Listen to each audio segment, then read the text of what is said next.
Valdyt kalbą. Tai čia ne tik žodžius, bet turbūt ir toną. Teisingai, taip. Daugeliu žmonių psichotipų žaidžia partnerio ne tiek informacija, kurią, tarkim, gal žmogus retai iškraipo, bet kaip jis ją visada pateikia. Su pykčiu, su įspūdžiu, su emocija. Ką čia, kodėl čia?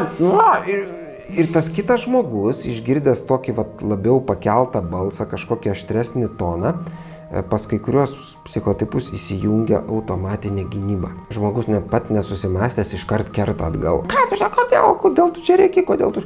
Ir gaunasi, kad vienas tiesiog nieko blogo nenorėdamas, tiesiog truputį, kad emocionaliau viską pabrėžti, ten pakėlė balsą ar panašiai. Kitas užsikūrė, tada tą dar labiau užkūrė. Ir toks sniego gniūžtės efektas ir nuo kalno pasileidžia tas konfliktas, kuris po pusvalandžio jau pakalnės apačioj, žiūri, kad jie jau tie dviese, kur dar prieš pusvalandį visai gerai sutarė,